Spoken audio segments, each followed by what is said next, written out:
that's how you know that you can withdraw 4% per year, every year till the day you die, and retire off that. And as well have that grow over time with inflation.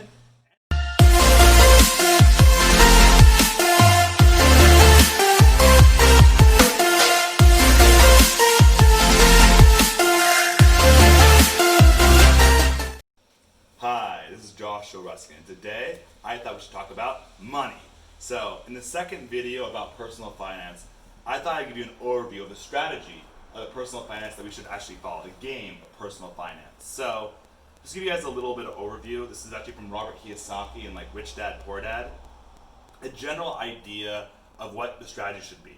So, employee is actually the worst category. This is employee, E. S here is for small business or self-employed.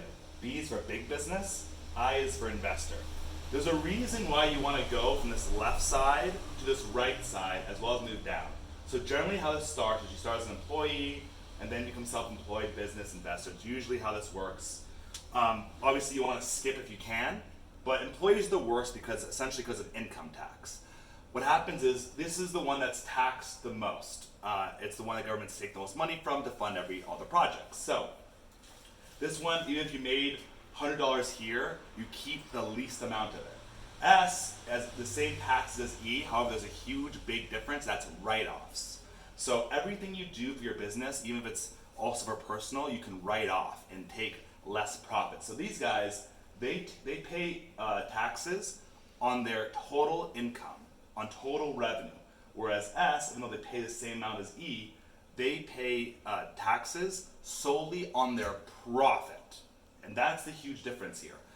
And so what that means is that you can write off things like your cell phone, even your rent, your car, the gas, anything if it's work related, you can write off your taxes and not pay taxes on that amount of money you earn. So that's actually a huge advantage of an S over an E. Now, big business gets a little more difficult to explain because obviously there's different kinds of businesses, but the idea being that governments want to encourage businesses to come into their country, into their state. And so they'll often give huge financial discounts. Think about Amazon and how all these states were trying to essentially buy and bribe Amazon to come to their state. Why would they do that? Because they want to tax the employees. They know that Amazon's going to pay a lot of employees, huge big factory, money, and they're going to tax that. But they're not going to give Amazon a bunch of taxes because they want to tax the employees. So again, big businesses, ones that with 100 employees or more, have the luxury to kind of shop around and decide where they want to set up shop or where they want their employees. And so it becomes, I guess, government's incentive and cities' incentive to give huge discounts to big businesses set up shop there. And that's why big businesses pay a lot less taxes than individual businesses or employees or self-employed small businesses. The last one is investments. So investments is actually the easiest one to do, and you can skip that the best. And that's just not even having a big business. You just own a part of big business. You buy shares in Amazon. You buy shares in Google. And there you own part of the company. So when it profits, you profit. And that is ultimately where you want to go. Your goal is to become an investor as fast as humanly possible. Also, these people pay the least amount of taxes. Governments want to encourage people to put money into the companies and grow them and do investments. So this one is by far taxed the least. So again, your job is to go from E to I as quickly as humanly possible. All right, let's explain what you can do with investments and why it's so freaking important. So I've got a stat, and this is $1 in 1802. If you had invested in the following wealth classes, what would it be worth by 2012? So about 210 years. What would happen? So stocks, $1 in stocks would have turned into $705,000. Really freaking good. Bonds would have turned into $1,778. Not so good. Gold, everyone says gold. All these people tell me all the time how great gold and silver is. Gold was only worth $4.52. Pretty poop. And your US dollar, right? Because everyone wants to save their money and put it in savings accounts and checking accounts. That turns into 5 cents. So what you should learn from this idea is, piling gold in US and dollars. Saving is for losers. You will lose money saving money. Every 20 years, your money gets cut in half because of inflation. The government prints more and more and more money. It used to be backed by gold, but right now it's backed by nothing. It's fiat. So they're going to print more and more money, which means every year your money gets worth less and less. So you have to not just save. It's obviously saving is great, but you have to deploy your money. I personally think of my money like an army. So if I have an army, right, and I want to grow my army. If my army goes out and I spend it all on alcohol, shoes, clothing, nice apartment, I have an army, and every time I send my army out, they get slaughtered. They're dead. They die. That is not what you want. You want to have your army and keep some, right? Keep your reserves. Grow your army. But it's not enough to just have your army sit there in reserves, right? What's going to happen to your army? They're going to get old. They're going to get out of shape. They're going to eventually age and die and wither away. That's not what you want. You want to send your army into war every day and have your army come back with loot. That's investing.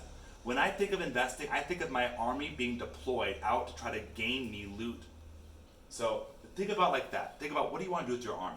So, and obviously I just told you that one of the best things you can do is stocks. So that's basically the number one thing I do is I put my money in stocks. All right. So stocks, the reason I like stocks so much is one, they're passive. People think, oh, you have to trade and do research.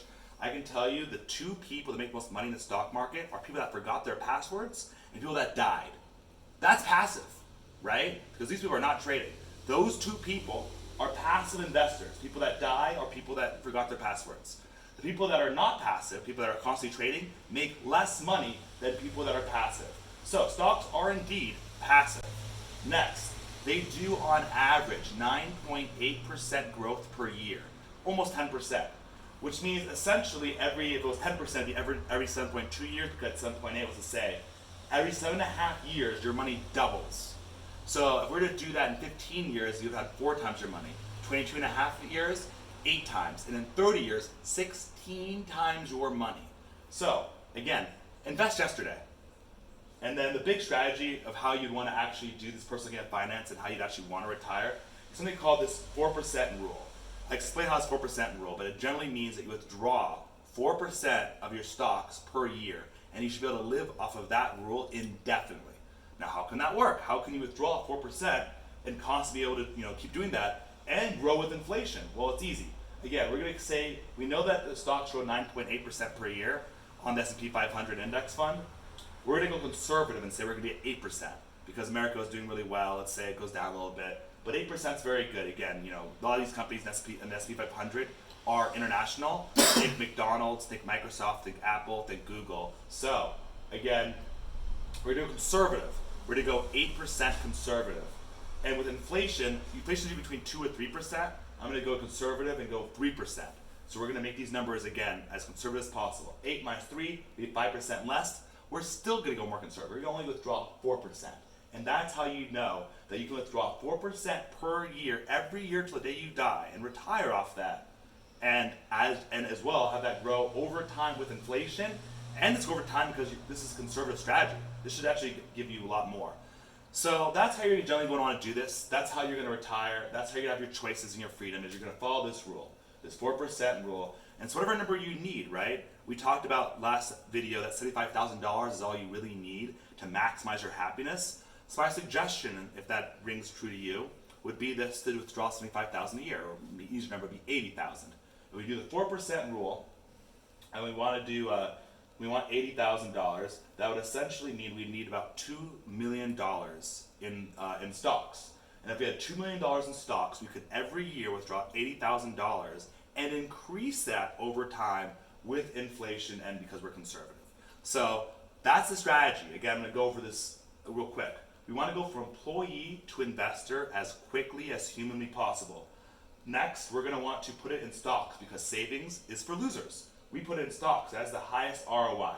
Stocks are passive, so you don't have to do anything. You can just put it in the S&P 500 and just let it sit there. And again, pretend you forgot your passport, pretend you died. Those two people do the best. So passive.